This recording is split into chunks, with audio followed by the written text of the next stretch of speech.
Баршаңызға сәлем. Бүгін үкілім заколка жасап үйренеміз. Ол үшін бізге клей, қайшы, осындай әртүрлі өлшемдегі хрустальдар, жемчуг және жилка 0,2 мм, фетр, менде домалақ пішінді 2 штук қажет, осындай страза және метражный страза, осындай основа заколканыкі,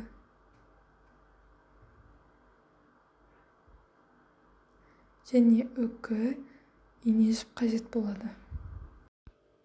Овальный тасымызды клей жағып, фетрдің ең ортасына жабыстырып аламыз. Негізі жабыстырғаннан кейін біраз ұстау керек, сол кезде жақсы қатады. Бірақ мен қазір сразу тігетін боламын.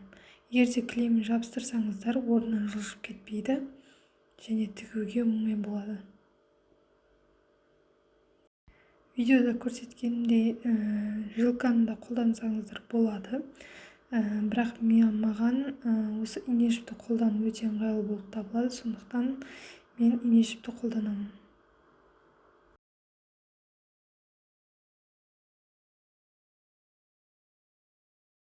Стразаның жан-жағына метражный стразаны жабыстыратын боламыз. Ең алдымен клейді жағып алып, сосын метражный стразаны орналастырамыз. Шамалы қатқаннан кейін толық айналдырып тігіп шығамыз. Ортасына кез келген формадағы тастарды пайдалансаңыздар болады. Осындай өзі айналасында дайын стразасы бар тастар да болады. Домалақ формасын, төртбұрыш формасын, ол өзіңізге ұнаған, яғни өзіңіздің ыңғайыңызға қарай осындай тастарды пайдалансаңыз болады.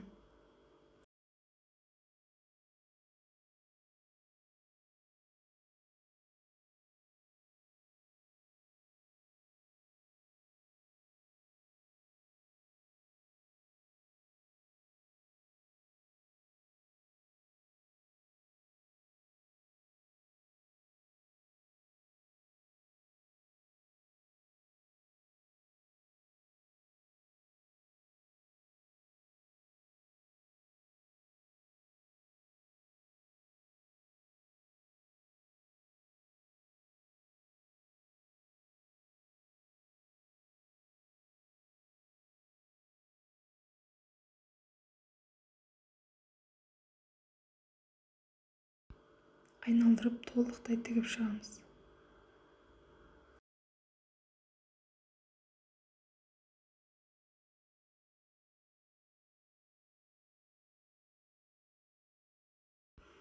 Стразаны айналдырып толықтай тігіп шықтық. Енді мен хрустальды қолданатын боламын. Менде 0,4 мм. Ең алдымен ине жіпке 2 хрустальды өткізіп аламын.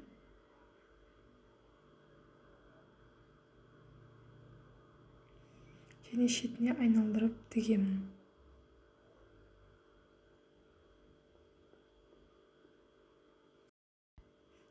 Тіккеннен кейін дәл 2 хрустальдың ортасынан ине жіпті тағы да өткізіп, әрі қарай екінші хрустальдың ортасынан ине жіпті бір рет өткізетін боламын. Әрі қарай фетрге тікпей, тағы да 2 хрустальды аламын. Дәл бастапқы тіккендей солай тігетін боламын. Негізі бұл тігілу әдісін мен үкілім браслетті жасаған кезде үйреткен болатынмын. Тағы да бір қарап шықсаңыздар болады. Описанияға ссылкасын қалдырып кететін боламын. Дәл осы ретпен толықтай айналдырып тігіп шығамыз.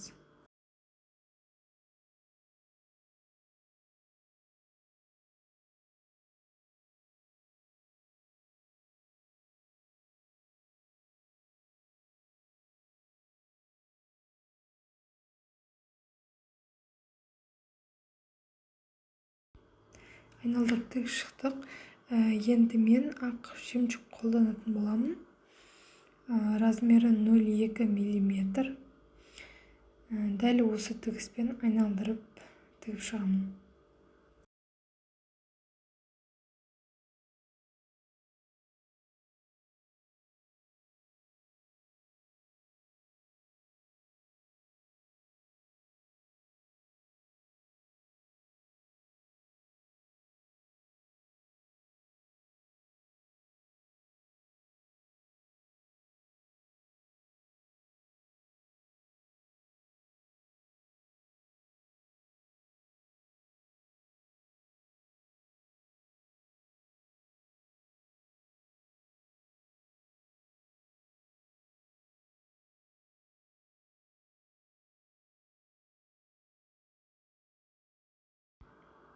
Енді хрустальдың үлкен формасы менде 6 мм.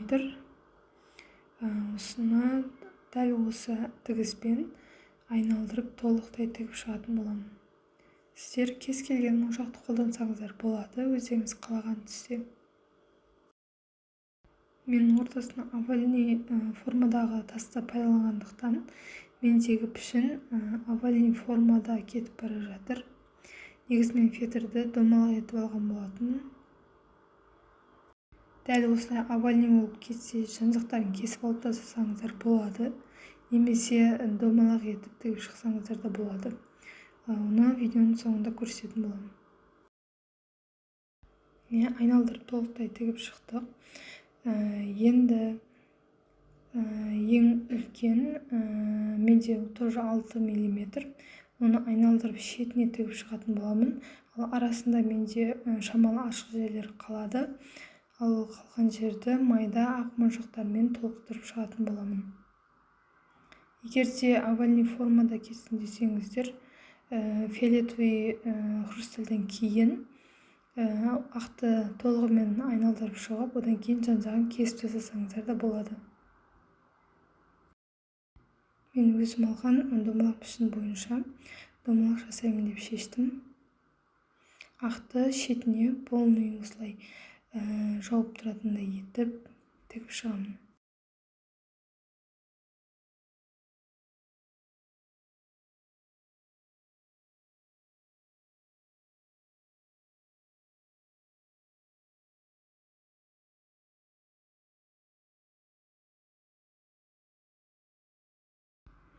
Айналдырып тігіп шықтым. Енді менде ортасында байқап қарасаңыздар ашық жерлері қалып кетті. Мен оны осындай майда ақ жемшіктармен толтырып шығатын боламын.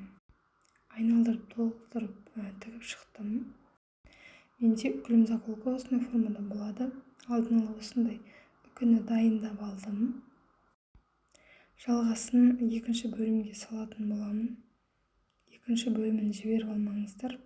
Егер видео ұнаса, лайк басып, комментарийға өз сұрақтарыңыз болса қойсаңыздар болады. Міндетті түрде жауап беретін боламын.